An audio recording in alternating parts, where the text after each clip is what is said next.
clawing our way out of our graves to bring you your weekly dose of chaos and darkness. I'm Rexy. And I'm Lillie.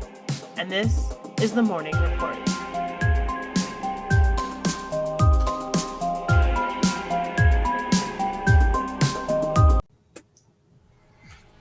Hey, Voynich. Hi. Hi, Lillie.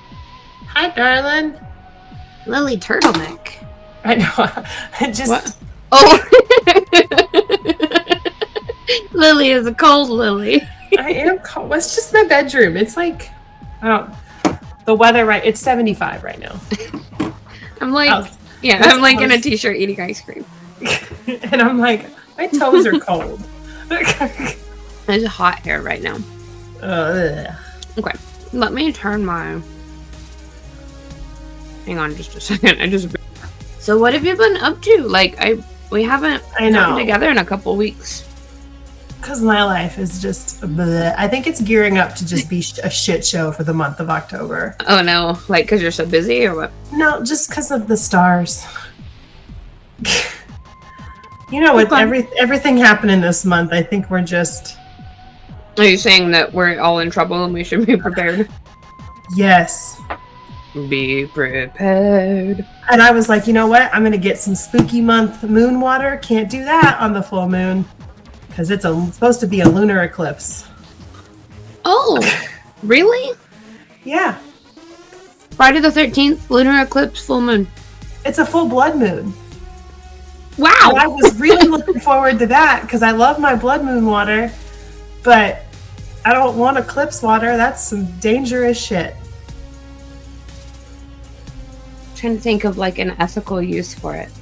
There's not one. It's chaos, and I have enough of that. I feel like I should look up Baby Frey's moon phase. Oh yeah, I wonder. Let's see, I'm a Gemini moon. I'm a Sagittarius sun, Gemini moon, Scorpio rising. I can't remember any of that to save my life. I know it's on my phone somewhere. But I can't remember what it is. I remember. Leo wants to know why eclipse water is bad. It is... Let me eat my ice cream while you teach. Eclipses bring out like the darker energy. And so if you throw that into your water, you really can only use it for specific things. And I like happy water.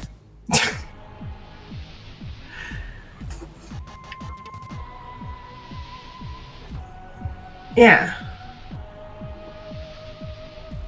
But I don't know. That's just what I was always told. You'd have to do a deep dive. Turning left corner. The last time we recorded, I told you we were going to go to the Ren Fair.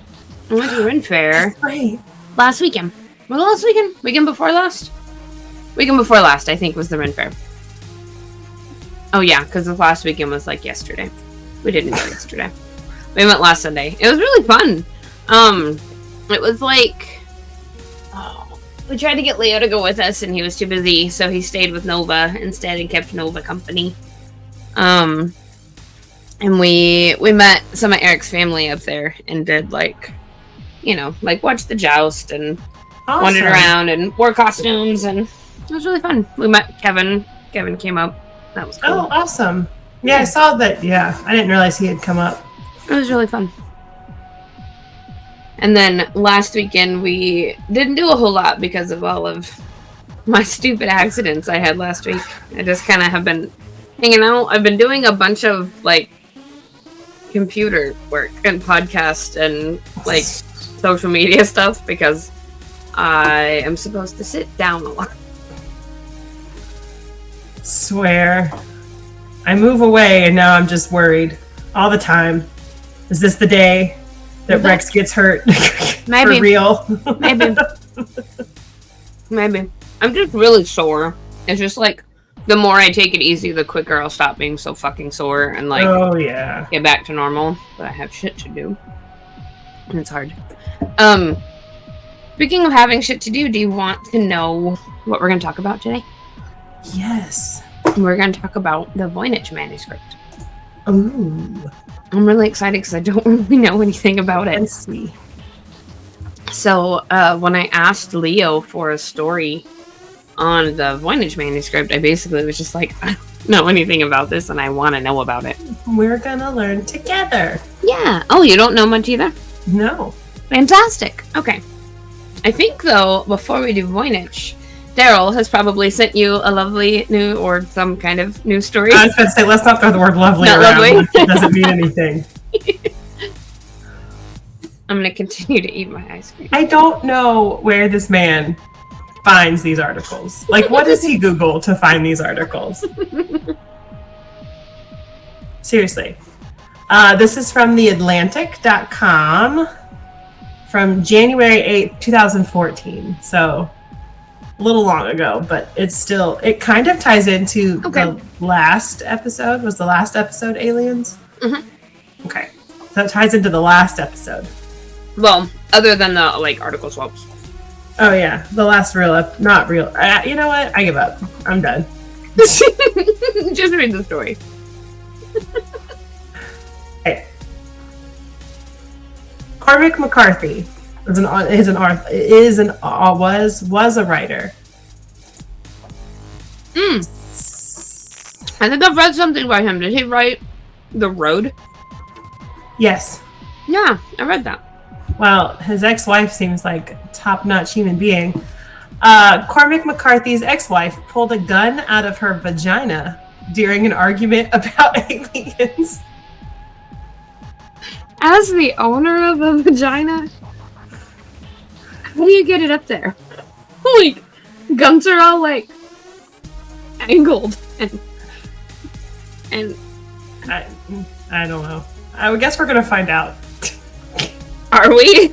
Are we gonna get details of how she managed to cram a gun into her vagina? Hey, it's happened in a book or two that I've read. A gun in her vagina? Oh my god. How do you fit them? I think guns are a lot smaller than you think they are. Oh, maybe. Okay. Like just a regular handgun's not like this big around. Okay. So, in the annals of bizarre crime stories, even Cormac McCarthy couldn't come up with one this bizarre. Some sort of sexy version of "Guess Where I Put My Gun, Honey" turned ugly when 48-year-old Jennifer McCarthy of New Mexico, no, not that Jenny McCarthy, pulled a firearm out of her vagina and pointed it at her boyfriend's head after a dispute over aliens got a little too heated. Aliens? She got so into an argument about aliens, she pulled a gun out of her vagina and threatened him. Wait a minute. You're asking the wrong questions. She went into this having a gun in her vagina? Before we had... So, why... What... In what circumstances do you wake up in the morning and you're like, Today's I think I'll cram a gun in my vagina. It's Tuesday, better grab a gun and throw it in my vagina. Is this episode going to be how many times can you and I say the word vagina? Oh, Jesus. But yeah, I was telling you were asking the wrong questions, but then you asked the right one. Did she plan to start this argument? Right? Did she just, I'm going to fight with this man today and I'm going to really scare him by pulling up? I would not want to fuck with somebody who pulled a gun out of their vagina. Leo says they don't call it the prison pocket for nothing.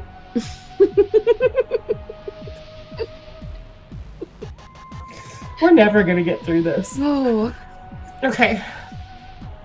According to the Albuquerque Journal, McCarthy reportedly stormed out during a fight over extraterrestrial life with her unnamed boyfriend and then returned with a plan for vengeance. The police report describes how she went to her bedroom, dressed up in lingerie, put the gun in a place no gun should go, then somehow performed an unspecified sex act with the gun inside her. Naturally, that was just a prelude to pulling the gun out, pointing it at her boyfriend, and asking the presumably rhetorical question, who's crazy, you or me? Her. She's fucking crazy. I have so many questions. I mean, he might be too, but that's premeditated. I feel a little sore right now. Like I don't like that. I do feel a little violated. Yeah, nope, I don't like that. So they were fighting. She left, put on something sexy with the gun inside her, and then proceeded to have an unspecified sex act with the gun inside her. Mm-hmm. And then after, she was like, "Say hello to my little friend," and then asked the infamous question, "Who's crazy, you or me?" You. Yeah, you're crazy. So, anonymous boyfriend took the gun away and dropped it in the toilet. McCarthy then took it back, so he just threw it in the trash. And then she got it back out again? If all of that wasn't enough to get this story off the police blotter and into the inboxes of office workers everywhere, there's one more little trivia tidbit to add. McCarthy is the most recent ex-wife of celebrated author Cormac McCarthy, who has presumably never written a book where a character uses a vagina for a holster.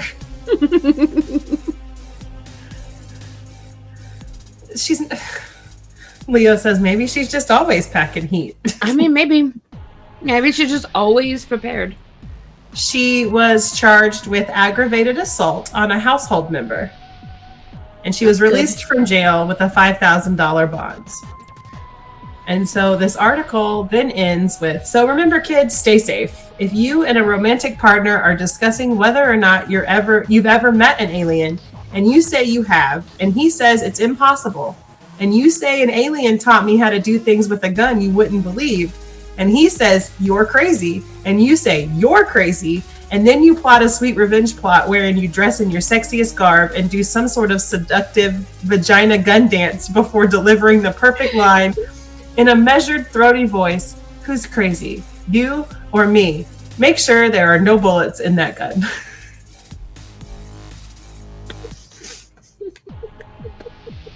I want that last paragraph on a t-shirt. Just all of it. Just right here. Which is one that says who's crazy, you or me? That is glorious. Holy shit. That's amazing. And bananas.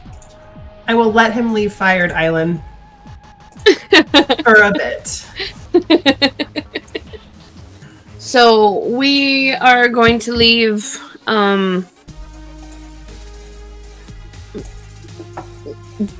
Vagina Pocket Island and go over to Voynich Manuscript Island. Everything's an island now. So I don't actually know anything about this. Like I was saying earlier, I just wanted to learn some stuff about it. So I asked Leo to write us, give us a story about it. God, this is the wrong time for me to forget how to speak, but like, I'm gonna do my best. Leo says Vagina Pocket Island, dibs on the band name. Vagina Pocket Island. Going back to Crotch Island. Woot! Okay. So Voynich. Turning calfskin into gold. The Voynich Manuscript. The written word is the most important invention in human history. The need to share information was quickly followed by the need to hide information. The Voynich Manuscript might prove one day to be a significant example of this. The book's real life has been... Nope. The book's real title has been lost to history, but it is named after the rare book dealer who bought it in 1912, Wilfrid Voynich. Mysteries... Wilfrid. Have you... Not even Willifrid. Wilfrid. We can't not do Stevie Nicks covers. So Leo and I just made a Stevie Nicks cover band called Vagina Pocket Island. I am the tambourine player. Yep. This is what happens behind the scenes of... Where the fuck was I in this? I have no idea. None whatsoever. I'm mystery. still confused. Mystery surrounds the manuscript, not only because it's 600 years old, but also because no other manuscript like it has ever been found. To this day, the author of the book is unknown, and the contents are unidentified and indecipherable. Nobody knows what this book says because no one can read it. The text is in an unknown language, or it's possibly encrypted to keep the secrets within. Leo says, Rexy, get your base for the chain. I gotta teach myself how to play it again. Did someone want to hide scientific truths from fear of being labeled a heretic by the church? Some believe it could have had something to do with alchemy, a practice that was outlawed in many places in the Middle Ages. Probably for, like, witchcrafty reasons, if I had to guess. Maybe it's the work of a secret society or a medieval cult. Does it hold ancient knowledge that would change our world as we know it? Or, if the History Channel is right, maybe this ancient knowledge is the work of aliens stranded on Earth. Or maybe it's all just a giant hoax. Oh, watch out. Aliens lead to pocket gun or vagina guns. Yep. Pocket vagina guns. Lord. So this, so far, is what we think we know about the manuscript. The pages of the Codex have been carbon dated to between 1404 and 1438 CE, although Wilfrid Voynich claimed that it was from the 1200s. Whether he actually believed that is another story. I have a question. Yeah. I'm stupid when it comes to time and, like, timelines. What is CE, and have we abandoned BC and AD? CE is the Common Era. Oh. So BCE is before the Common Era. Ah. See, I just don't pay attention to that kind of stuff. Yeah, Leo says Common Era equals AD. So we don't use AD anymore. We don't use AD anymore. Mm-mm. Okay. We don't use AD anymore. We use CE for Common Era. Ah. Yeah. Because we're godless heathens. That's fucking right. Yes. So codex page... Oh, it says technically the manuscript is a codex instead of a book. Codex pages are made from skin or papyrus, and book pages are made from paper. I did not know that. That's really cool. All right, wait, hold on. What did it say that again? Okay. Codexes are made from skin or papyrus, but books are made from paper. So, like, that's how they differentiate between if it's a codex or a book. Awesome. Yeah. Yay. So the pages of the Voynich Manuscript are made from the skin of 14 calves, and the cover is made of goat skin, which was added over 200 years later. I'm just going to clarify. You do mean baby cows and not, like, the bottom part of your leg, right? Yes, okay. yes. After the article we just read, I need to clarify these things. And you never know. I mean, really, with TMR, you really never know what we're going to be covering. And that, because I was gonna be like, why just the calves? Is that a better skin or calves like moo? Okay, I'll take it. So the pages. Oops, I already said that. It's believed to have a Eurasian origin, possibly from northern Italy or southern Germany, based on the calf skin, or maybe further east near Greece or Turkey. The pages are illustrated with many colors, and the drawing and text of the codex are all done by hand, in ink that is nearly as old as the canvas. The manuscript is the size of your average paperback. It once had 272 pages, but now it only has 240. The illustrations are the only clues we have to figure out what's in the book, which is why most people believe it's a scientific journal, specifically a medical journal. Oh, fancy. Yeah. So, how do we know that it used to have 272 pages? If now it's only got 240? Like, did they find remnants of it? Or... Are there like pieces of ripped skin just chilling? Like, you know when you rip a paper out of a book? Right, yeah. Is there just like a piece that's like not attached anymore? Or? That's yucky. Okay, so Leo said it was numbered by various owners and then pages were lost later. Okay. Not better. Nope, not better. Not better. So we have, the book is divided into different sections. And the sections of the book, based on the illustrations, are the first, botany. The second is astronomy, astrology, cosmology. Third is biology. And the fourth is pharmaceuticals, plus a section that is assumed to be full of recipes that might just be a continuation of the pharmaceutical section. It's like Grandma's kitchen. Yeah, kind of like a cookbook, but like it's very witchy. It is very witchy feeling, yeah. I like it. But I don't know, witchy stuff and science goes together pretty well. They do. So the first section, botany. The botany section takes up nearly half of the codex. There are 126 drawings of plants. Some have been identified based on the drawings, and some look weird and otherworldly, or might just be parts of known plants that have been put together like a chimera. Some think the chimera plants might just be an outside-the-box way of portraying different pharmaceutical recipes. There's also a drawing of a beast that looks like a half-dragon, half-seahorse creature. I would love to see pictures of this book. I wonder... Did Leo drop some? I haven't looked in the chat, but... I didn't look, but I wonder if what the picture is a sea dragon. Ooh. I wonder if it's Nessie. Well, I mean, a sea dragon is a type of seahorse, but it looks like... That's a real thing. Yes. Hold on. I'm dropping it. You know what? Hold on. Put it on the screen. Show everybody. Yeah. That. Oh my gosh. That's amazing. I love that thing. Leafy sea dragon.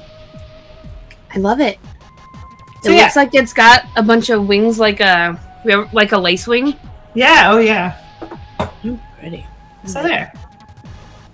Don't push leave studio. Stop screen. There we go. So Leo has told us you can download the PDF of the book if you Google Voynich Manuscript, or you can find it here. I'm going to drop where you guys can find it. I feel like the longer we do this podcast, the more unhinged we become. Yes, I love it. And the more we're like, I don't know how anything works anymore. But somehow we still have a podcast. So you guys can download the Voynich Manuscript from the address on the screen. We'll also put this in the show notes. So you can find it there. And you can also... Leo says the most comprehensive website about all things Voynich is www.voynich.nu, and I'm going to put that up on the screen just a second.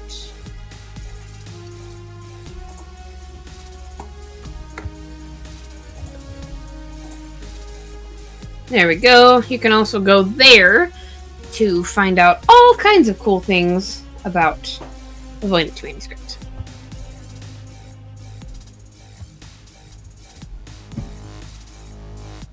Okay, so then we're going to go to the second part of the book, and that is astronomy. So in the astronomy section, the astronomy, astrology, cosmology portion has large fold-out pages with massive charts of constellations that also show arrangements of planets with suns and moons and stars, along with drawings that seem to be different zodiac signs. Ooh. These are intertwined with naked women holding stars and emerging from pipes or tubes. Some of the stars have indecipherable names next to them, and none of the constellations are recognizable.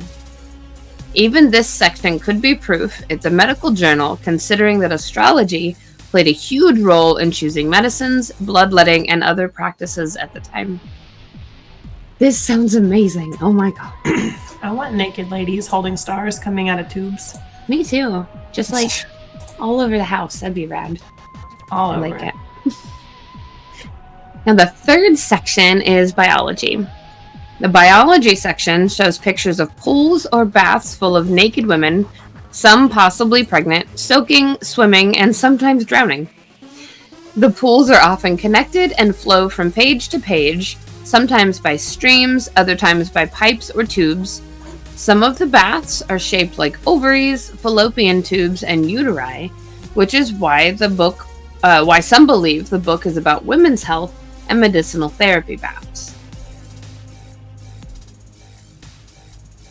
For these reasons, some think the author of the codex could be a Jewish physician or a midwife, depicting the ritual purification of women cleansing themselves after pregnancy or menstruation in baths known as mikvah, a practice of Orthodox Judaism for over 2,000 years. So I guess that's still a thing, because it didn't say it says for over 2,000. So mikvahs are still very much a thing. Yeah. Yep. I mean, I'm not Jewish. I don't go to one. I just know that they still exist. Oh, okay. I got you. You were like waiting for like more. I was like, I don't know. I just know of Jewish women that would go to a mikvah. That's all. Okay. Well, then I will give you more, because I have that. Yay. The next part was the pharmaceutical part. And there we had drawings of leaves and roots of the weird plants from the botany section, lying next to apothecary jars made up all of the pharmaceutical section. The recipes section is filled with short paragraphs and little stars drawn in the margins. The text looks like a collection of recipes, unknown if they're for food or creating medicine or for alchemy. I just love that they were like, pharmaceutical, you put leaf and in jar. That's it. Yep, this is the pharmaceutical section. And then you draw stars around it. Yeah. Oh, I want to see it. This is amazing. Oh, there it's there. Hold on. I had them up. Where'd they go? Damn it. I'm so confused. Still. All right. You probably just need some sleep. So tired.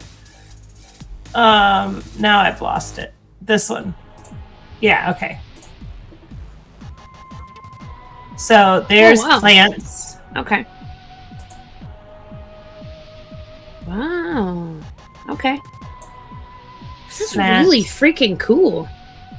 Yeah, I'm a little creeped out when I remember that it's like you guys can read all of that later if you feel like it. So yeah. Nope, I don't know what happens, but y'all don't need to see all this. I had more. It's just not super working. Cool. Okay. We'll put them on our socials. We'll put them on the socials, and I'll add some full sizes like in here while we're editing. So the first widely known owner of the book was Holy Roman Emperor Rudolph II, who apparently bought it for $90,000 worth of gold in 1586, under the belief that it was the work of English polymath Roger Bacon. Rudolph was part of the Habsburg family, so he definitely had that inbred chin thing going on. Rudolph likely would have been interested in Bacon's alchemy work, since Rudolph was passionate about alchemy and the occult. What's a polymath? Leo, you know you can't throw big words in there and not expect us to ask questions. What's a polymath? Yeah, tell us. Tell us now. If the book is actually from the early 1400s, Rudolph, of course, wouldn't have been the first owner, according to the carbon dating. Some believe that Rudolph got it from another English polymath. What the fuck is a polymath? They study anything and everything. Oh, okay. So just poly, all, math. Okay, gotcha. Everything. Okay. Named John Dee, who worked closely with his partner in crime, Edward Kelly, in alchemy, divination, and in the occult. Random side note, our Australian bushranger Ned Kelly was also named Edward. Huh. That's from a way back episode. That was a long time ago. John Dee was possibly owned the Voynich Manuscript along with a collection of other works by Roger Bacon. There's also some who think that since Dee and Kelly had reputations as scam artists, they made the book as a hoax to prey upon Rudolph's love of the occult and separate him from his money. It's always fucking money, dude, right? Like, money makes people just total assholes. Crazy. Leo says, really? I just wanted a reason to type bushranger. That's fair. We all giggled too much on that episode, too. Oh, that was so fun. Roger Bacon is a very prominent figure with the Voynich Manuscript and probably the most popular possibility of who wrote it. Bacon was an experimental scientist who studied anything and everything, but his study... Yep, there it is. But his study of alchemy and the Latin, Greek, Hebrew, and Arabic languages made him a good choice for who wrote the book. Some believe that it's Roger Bacon's scientific journal enciphered in ancient Hebrew or abbreviated medieval Latin to keep his secrets from his rivals, even though these languages were well known to scholars of the Middle Ages. So that wouldn't be like a great way to keep it a secret. But then if he encrypted it in those languages... That's true. Maybe if he used a mishmash of all of them. But since he died in 1292, some think it's impossible for Bacon to have written a book that was made in 1404. But what if the manuscript we have today is just a copy of his work from the 1200s that just happened to be copied in the 1400s? Handwriting analysis shows that the words flow as if they were copied from another text, so the Bacon theory isn't debunked quite yet. Huh. That's really fucking interesting. It's wild that we still don't know who wrote it. How can you tell from handwriting that it was copied? I don't understand.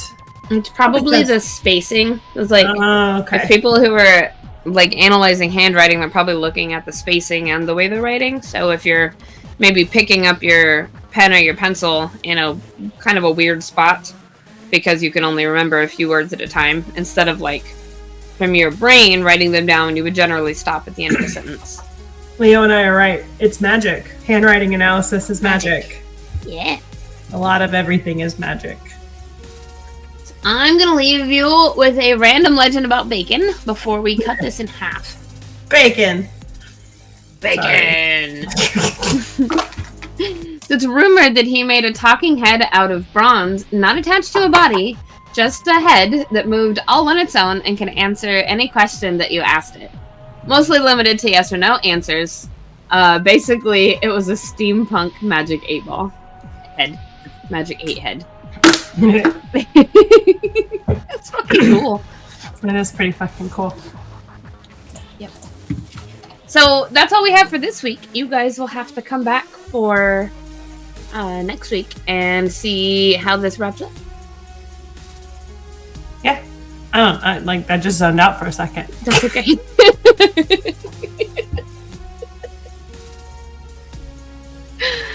I think that's our episode for tonight. And this has been the Morning Report.